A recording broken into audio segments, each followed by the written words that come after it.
Hey everyone, welcome to Jack's Stack of Laserdiscs.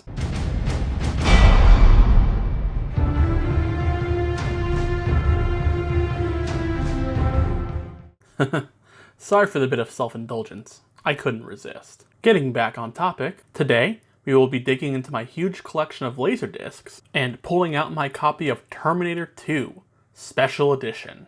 This is usually the part where I go over the details of the movie for those of you who have not seen it. But come on, it's Terminator 2, the movie that is widely considered to be the best sequel of all time. If for any reason you're watching this and had never seen Terminator 2, keep watching this, but then go and watch the movie afterwards. You owe it to yourself after putting up with my nonsense. Anyway, enough about the amazing movie, let's talk about this 25-year-old home video release. The box itself is amazing. There's something about the look of this thing that's just grand and larger than life. It just seems so Terminator, especially this cool metallic logo for the film. It's not only cool, but has additional meaning behind it. This box set was released a few times, with each printing distinguished by the color of the logo on the front cover. The colors of the various printings are silver, gold, and blue. I have read that there was also a red print, but I couldn't find a single image online of that print. As you can see, I have a silver logo, which notates it is from the first wave of sets released, like a first edition. There were only 10,000 of these made with the silver logo.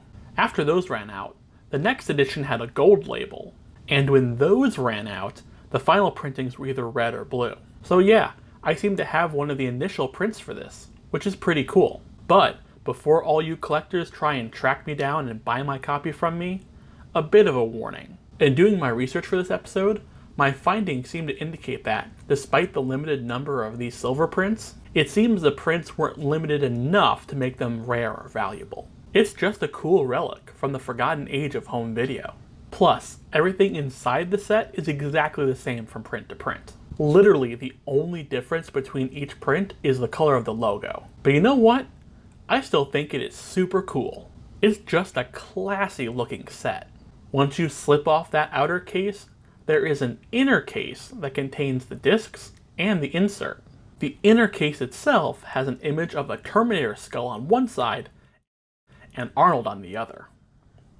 Inside that are the 3 LDs, each in their own protective folder. Each individual disc case is very sleek, with details on the back about the contents of each side of the disc. Additionally, there are notations as to which scenes are extended for the special edition. What I find especially cool about the inner case is that there's a notch that helps you remove the disc's individual sleeves. It's not just handy, but also shows the Cyberdyne Systems logo, which is a nice touch. And finally, there is an insert that gives breakdowns of all the new footage added to this longer cut of the movie, as well as special notes from director James Cameron, and notes on the process of creating this LD. My copy still has the promotional sticker on the back explaining the contents of the set. They may just be a flimsy sheet of paper, but I like these on collector sets. It gives a nice, tidy list of all the features and extras that come included on the set. Since I am on the subject, let's dive into those contents now. The picture quality is very good for the times, with the picture being about DVD quality, which may not be all that impressive today, especially when you consider we have multiple Blu-ray releases and a recent 4K release. But you have to consider the era in which this Laserdisc was created. This special edition was released for VHS and LD on August 24th, 1993. While both VHS and LD releases were very similar in content, the LD had superior picture quality and was presented in widescreen. This would be almost 7 years before the Terminator 2 Ultimate Edition was released, which was the first time the special edition was available on DVD. This was, hands down, the visually superior release back in 1993. The one major flaw in this presentation was the repeated need to swap discs. As I mentioned before, the set contains 3 LDs. What I did not mention was that each disc is double-sided. Sides 1 through 3 contain the film in CLV, and sides 4 through 6 are in CAV format for special features. This means even if you have a player that is capable of playing both sides of the same disc without needing to manually flip, you will still have to manually swap to disc 2 to finish the movie.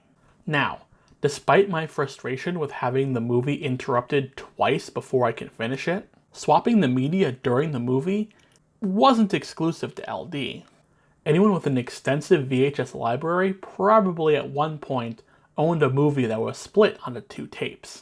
Movies like The Godfather, Gone with the Wind, and Titanic all require switching to a second VHS about halfway through the movie. And the practice didn't end with the demise of VHS and LaserDisc. This trend continued with DVD and even Blu-ray. My Blu-ray copies of the extended Lord of the Rings trilogy and the 3D version of Titanic both require switching to a second disc to finish the movie. But then I am reminded that these movies are the exception, and even then, manual switching is only done once, whereas LaserDiscs sometimes require 3 to 4 swaps to finish a movie. Additionally, VHS, DVD, and Blu-ray that require a disc swap tend to find a natural place to switch to the second disc or tape. Not all, but most do. This movie has its first disc flip during the sequence where Sarah Connor is breaking out of the asylum, and the second flip is in the middle of the police's assault on Cyberdyne. Sadly, these sudden stops can be very jarring in moments where the audience should be deeply invested in the action. Another oddity is the introductory logos. The movie starts with the Carolco logo, followed by the Pioneer logo,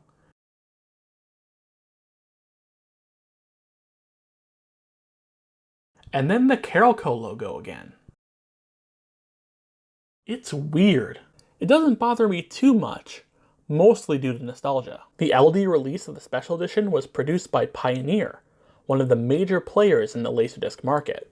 So that's why the logo plays during the opening. And the logo here is the exact same one that plays at the beginning of the Ocean dub versions of the original 3 Dragon Ball Z films, which isn't relevant to Terminator 2, but it does make me smile. And that is a good way to describe my feelings about the movie portion of the Special Edition. It may have sounded like I was being down on the release and complaining, but that's because if I went into detail about just how great this movie is, we would be here all day. And there are only so many ways I can say, this part looks great, and that part just sounded so cool. Yeah, it's not perfect, but experiencing that imperfection is part of the fun of owning Laserdiscs. That is, until the movie ends and you start to dig into the special features. So, before I break down why the special features are such a cluster, let's first talk about what those features are. Let's take a look at the back and I'll show you. The back of the box shows new interviews with over 24 key cast and crew members, over 3 minutes of additional footage not contained in the restored motion picture, never before seen behind the scenes footage, entire shooting script, complete storyboards, designs, and artwork, in-depth look at creating the special effects, teasers, trailers, and more. And it's not listed on this sheet, but the movie also comes with an audio commentary that I can't play. You see, the collection has 2 sound options: digital audio using Dolby Surround Sound and analog audio. The commentary is part of the analog audio option. Apparently, the left track plays the commentary and the right plays the movie. To put it plainly, I have no idea how to switch from digital to analog, or even if my player supports it. Therefore, I have no ability to detail the quality of the commentary track, which is a shame, because I love commentaries and I would have loved to give this one a listen. But the very heavily promoted list of features should make up for my inability to access the commentary, right? Well, that's where things take a nosedive. In case you don't remember, the special features section comprises sides 4 through 6 of this 6-sided set. Side 4 contains 28 minutes and 10 seconds of extras, spread out over 21 chapters. Side 5 is 26 minutes and 29 seconds long, with 11 chapters. And finally, Side 6 is 28 minutes and 5 seconds long, with 18 chapters. Only chapters are not the best way of describing them. Once the supplemental disc is placed into the player, you press play and it goes to a title card, telling you to press play again. It then seems to fast forward through several pages of text and then either comes to another title card or plays a clip of special features. Either way, it will then cut to another title card with text. Then, as soon as you press play, it fast forwards through even more text. After several confused minutes of playing around with the buttons on my LaserDisc player, I finally figured out what was happening.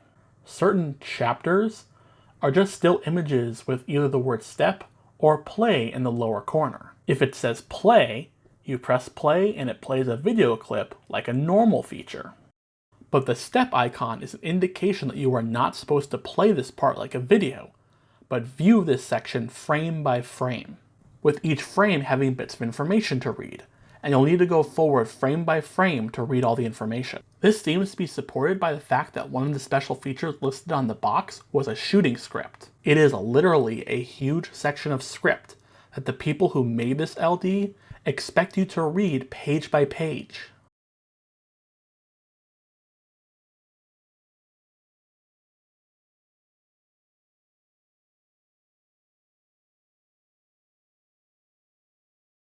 If I am right, which I am positive I am, then this feature is very poorly planned. It seems so tedious. Most of these features are just pages and pages of text. Even to a special features nut like me, that seems absurd. And this wouldn't have been nearly as much of an issue if there was some kind of intro video explaining all this. On top of all this, even if I were crazy and wanted to read literally hundreds of pages of text, I do not own a remote control for my player, and the buttons on the front of my player don't seem to include a frame-by-frame button, so I could not use this feature even if I wanted to. I have other LDs with special feature options, but I have not encountered a setup like this. Typically, the features would just play like regular video chapters of a movie, going from one to the next until you watched everything on that side of the disc. Granted, there are actual video clips in between the walls of text, but many of these clips are just quick segments of behind-the-scenes footage with no explanation, context, or dialogue. And then it's right back to the walls of text. I hate to beat a dead horse about this, but some chapters are nothing but page after page of text.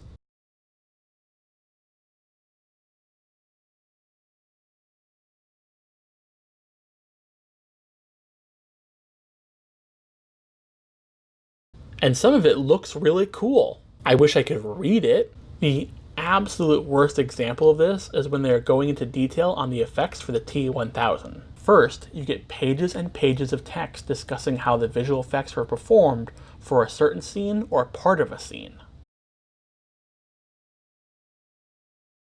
Or at least I assume, I can't actually read it. After the text ends, you are shown the relevant clip from the movie with no music or dialogue. It then goes into the next effect and does the same thing over and over. So, what is supposed to be an interesting analysis of how a scene is achieved with visual effects is just boring and tedious. It is a very disappointing part of an otherwise wonderful box set. So, that wraps up my opinion on my Terminator 2 Special Edition LaserDisc. Before I go, I really want to reiterate again that I do not dislike this set. The visuals and sound are amazing for what it is, and the presentation is super cool. And even though there were a few odd choices in how to present the actual content, it's just fun to see the stepping stones of early disc-based home video. It's quaint, in the same way early DVDs advertising interactive menus is quaint.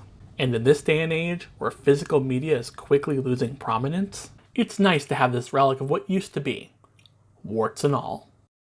Hey everyone, thank you all so much for patiently waiting for this video. I know it took a bit of time, but I really hope you all liked it. If you liked the video, please click subscribe and that bell icon. That way you can be notified whenever each of my videos go live. I fully intend for the next one to come out much quicker than this one did. Thank you so much again, and I'll see you next time.